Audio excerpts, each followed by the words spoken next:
مولا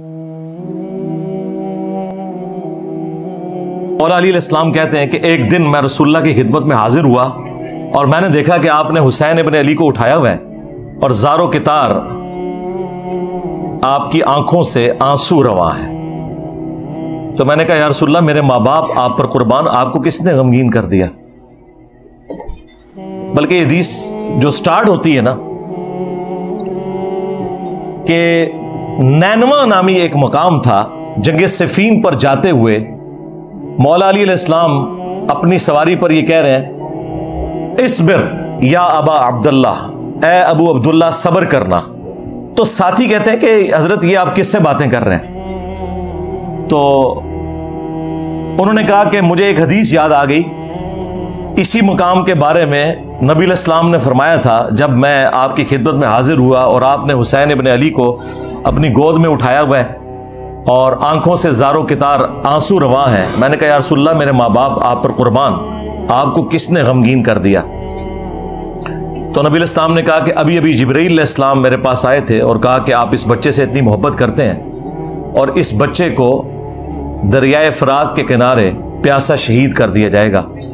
اور میری خواہش پر انہوں نے یوں ہاتھ مار کر کربلا کی وہ جو سرخ مٹی ہے وہ بھی مجھے دکھائی.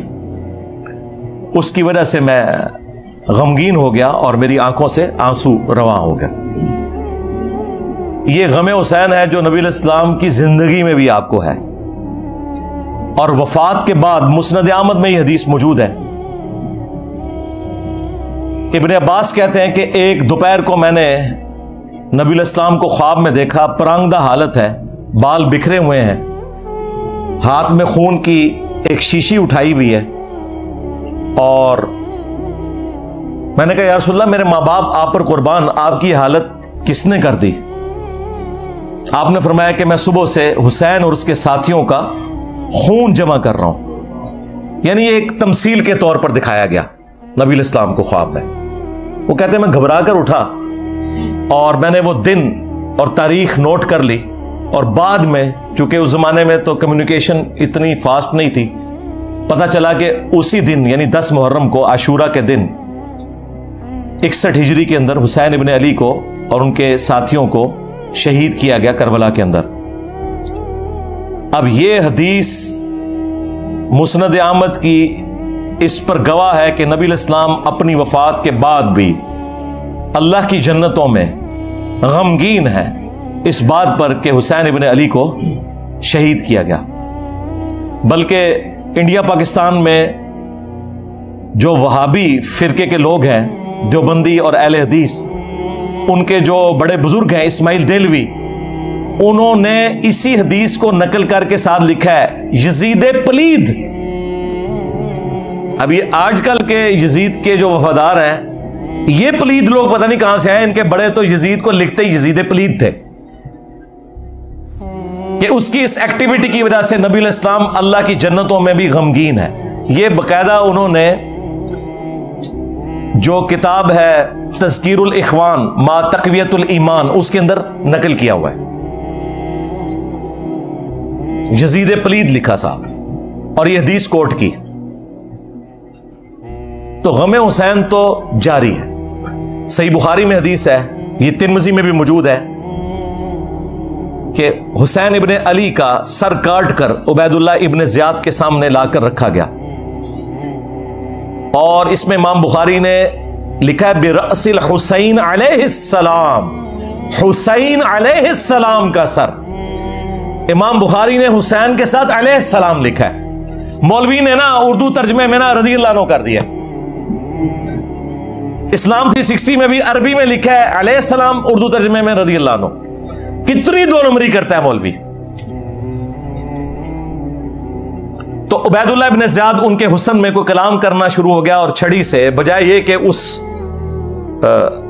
سر مبارک کو چومتا کوئی کلام کیا تو انس ابن مالک پاس کھڑے تھے تو انہوں نے زبان سے کلمہ حق بلند کیا اور کہا کہ حسین ابن علی رسول اللہ کے سب سے زیادہ ہم شکل تھے. اور حدیث کے الفاظ ہیں کہ اس وقت حسین ابن علی کے سر اور داڑھی میں